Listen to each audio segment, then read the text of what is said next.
इधर पीछे चढ़े, हम इधर इस रास्ते उतरने।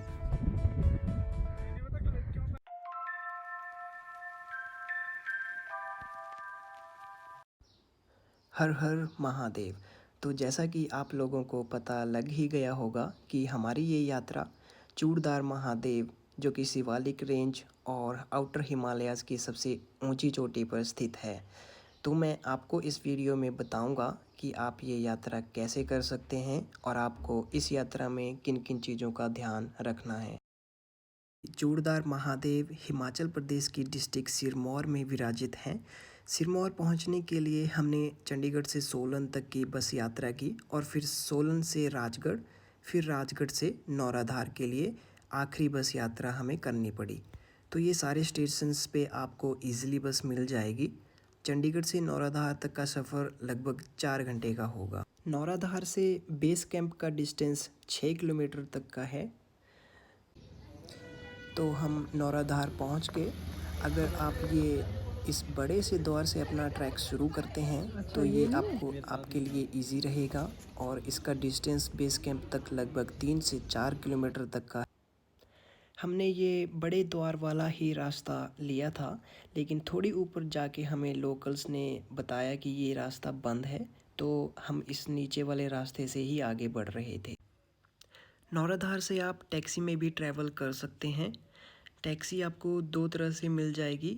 एक आपकी छोटी गाड़ी जैसे अल्टो, जिसमें लगभग 3 से 4 लोग आराम से आ जाते हैं, जिसके चार्जेस 500 रुपये तक होते हैं। और दूसरी गाड़ी जैसे बोलेरो, जिसमें लगभग 7 से 8 लोग आराम से आ जाते हैं, जिसके चार्जेस 1000 रुपये तक हो सकते हैं। लेकिन ये आपका सिर्फ 1 से 1.5 किलोमीटर तक का ट्रैक ही कवर करेगी, उसके आगे आपको पैदल ही ट्रैक करना होता है। सुबह 5:30 बजे शिफ्ट ख़त्म करके हम डायरेक्ट निकल गए चंडीगढ़ से महादेव की इस पवित्र और पावन यात्रा के लिए। हम नौराधार 4 बजे पहुँचे और खाना खाकर हमने ट्रैक शुरू किया, लेकिन ये रास्ता बहुत ही सुंदर और हरियाली से भरपूर था और हमें रात होने से पहले बेस कैंप तक किसी भी हाल में पहुंचना था। हम टोटल 7 लोग थे।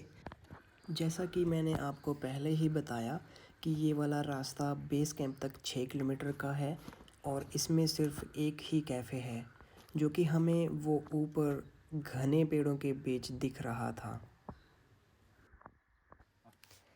हमारी मदद एक फ़ीमेल डॉग कर रही थी हमें सही रास्ता बताने में, जिसका नाम हमने लूसी रखा था, लेकिन ये बहुत शरारती डॉग थी। हम में से कोई भी इस यात्रा पे पहले नहीं आया था और हम रास्ता भूल रहे थे। हम 3 लोग ही आगे चल रहे थे और बाकी लोग हमारे पीछे पीछे आ रहे थे।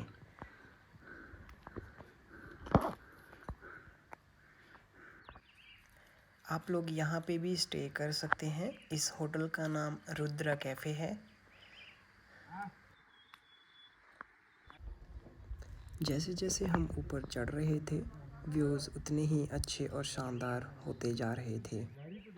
हमारे कुछ साथी बहुत ज़्यादा थक चुके थे और उनका कहना था कि आज रात को इसी कैफ़े में स्टे किया जाए, लेकिन हमने किसी तरह उन्हें मनाया और हम आगे बढ़ते रहे।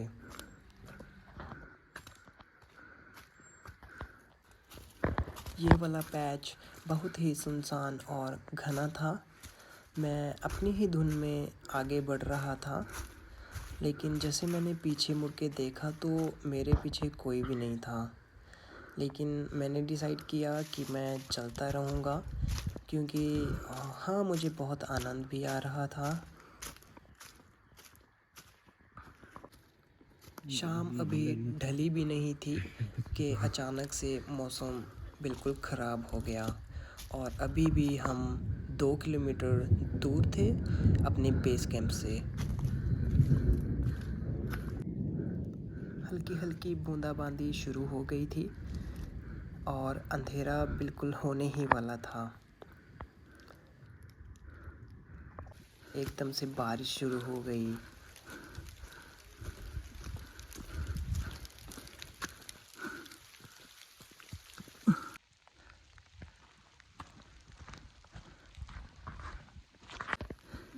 दे देना जरा। बंदे आ रहे हैं वैसे तो।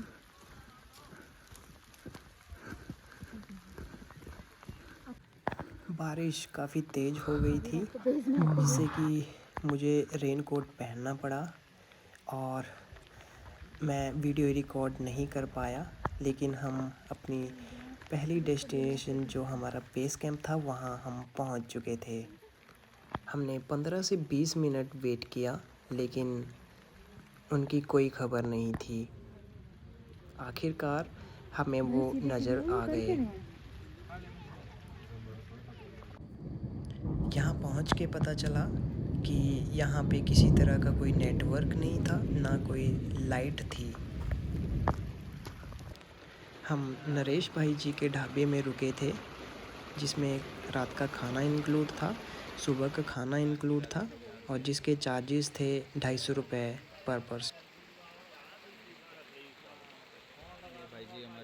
सुबह उठकर पता चला कि फ़ोन की बैटरी बिल्कुल ख़त्म हो गई थी। ऐसे हाई अल्टीट्यूड और ठंडी जगह के कारण बैटरी खुद ही ड्रेन हो जाती है, तो आपको इस बात का भी ध्यान रखना है। जय शिरगुल महाराज। लेकिन हमारी एनर्जी में कोई कमी नहीं थी और हम महादेव जी के इस दिव्य स्थल को स्वर्ग की भांति अनुभव कर पा रहे थे। जैसे जैसे हम महादेव के नज़दीक पहुंचते जा रहे थे, प्रकृति की सुंदरता और बढ़ती जा रही थी।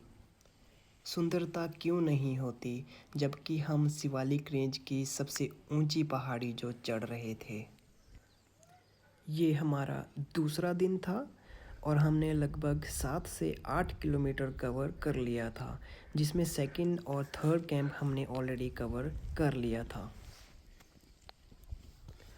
मेरे फ़ोन की बैटरी तो बिल्कुल डेड हो गई थी, लेकिन मेरे ही किसी साथी ने मुझे अपना फ़ोन दे दिया और कहा कि आप लीजिए, इस फ़ोन से वीडियो बनाइए। मेरी सांस फूल तो रही थी लेकिन मेरी टांगें मानो बिल्कुल भी थकी नहीं थी। मैं बस चलता जा रहा था और महादेव जी हमें बिल्कुल साफ साफ दिखाई दे रहे थे।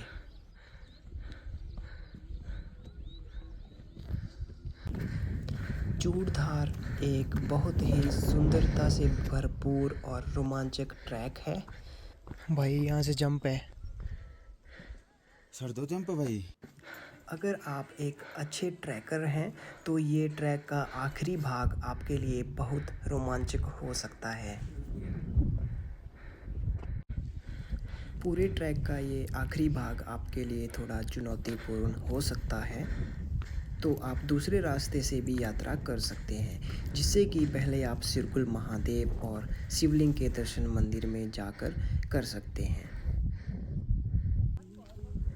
चूड़धार एक महत्वपूर्ण तीर्थ स्थल है जहां नवरात्रों में मेले लगते हैं और भक्त बड़ी संख्या में यहां आते हैं। चूड़धार अपनी प्राकृतिक सुंदरता और रोमांचक ट्रैकिंग के लिए प्रसिद्ध है।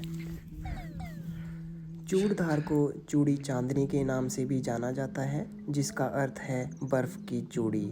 गाइस, क्या व्यू है और जिस चीज़ के लिए हम यहाँ पे आए हैं, अब वो देखो, वो बैठे हमारे भोलेनाथ। ये सच में ही हमारे लिए एक अद्भुत अनुभव था। है ना अद्भुत। चोटी के आखिरी छोर तक हम पहुंचने वाले थे और मुंह से सिर्फ कुछ ही शब्द निकल पा रहे थे, और वो शब्द थे हर हर महादेव, हर हर शंभू।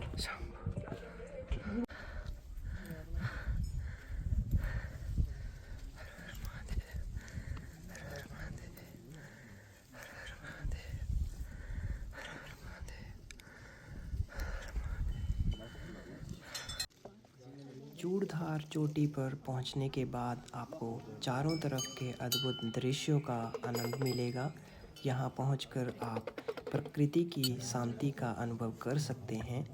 इसके अलावा यहां से आप धौलाधार, ग्रेटर हिमालय, केदारनाथ, बद्रीनाथ और उत्तराखंड की खूबसूरत चोटियां देखने को मिलेंगी।